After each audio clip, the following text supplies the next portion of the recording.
Good morning, YouTube. I decided to do another video, this one being on my tool bag and what I carry majority of the time. This is kind of like my everyday carry bag. I got a couple other different ones, but I'm going to show this one first. As you can see,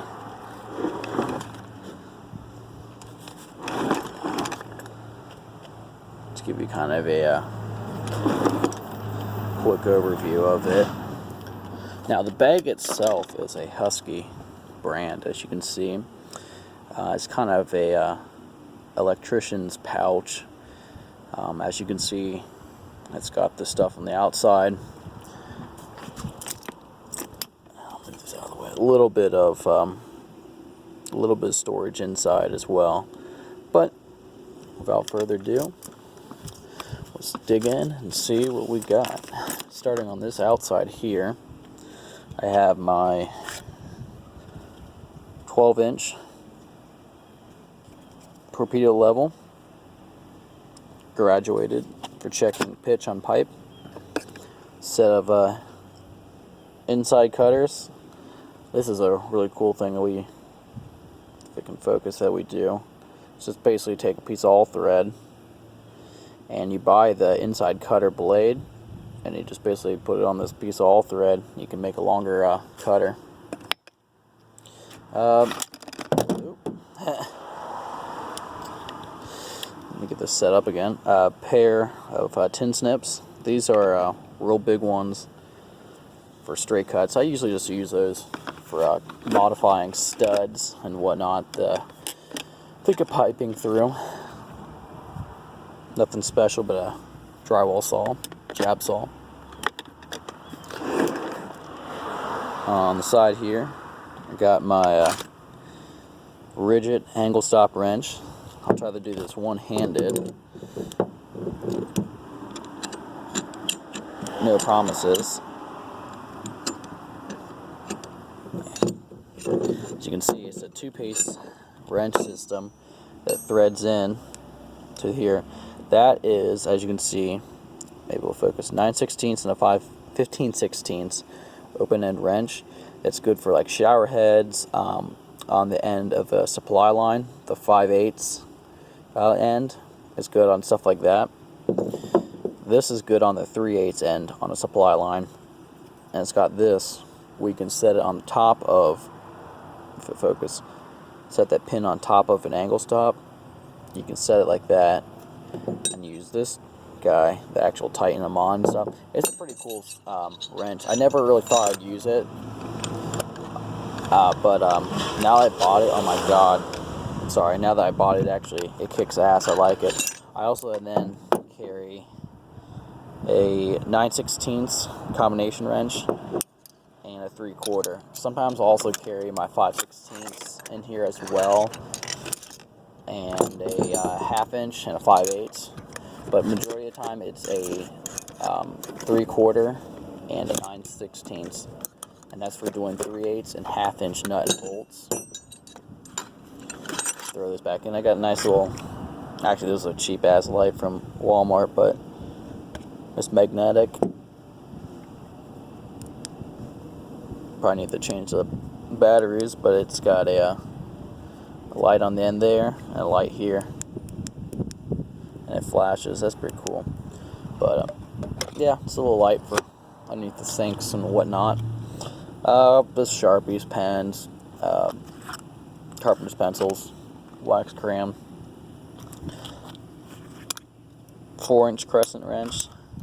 I'm sorry, 6-inch crescent wrench, 8-inch crescent wrench, 10-inch crescent wrench, and 12-inch crescent wrench.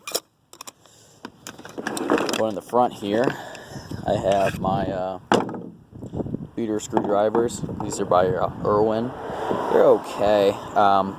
They're totally a clone off of, well, an attempt off of the DeWalt and Milwaukee brand ones. I actually prefer the DeWalt ones, but found these a little bit cheaper, and I was like, whatever, they're for work. But I have a flathead and a Phillips.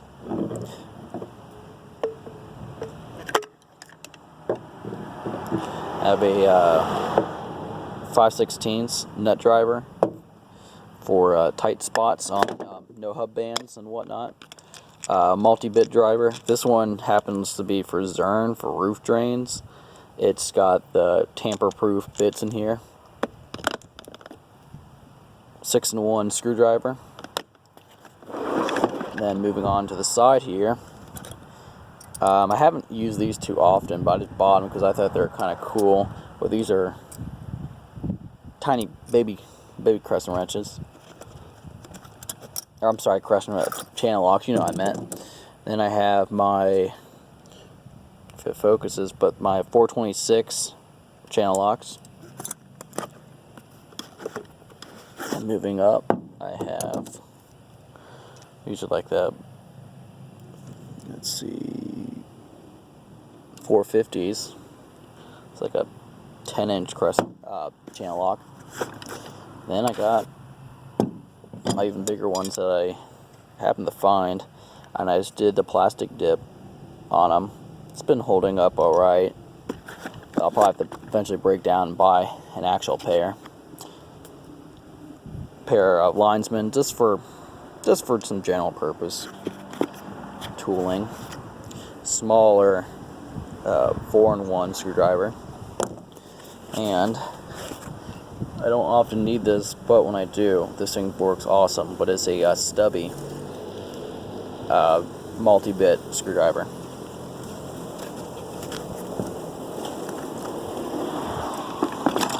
Then in the center here, got a sweat rag that is attached on a carabiner. I have a hammer. I have gloves. Light for my hard hat. Just some rags, always important to have.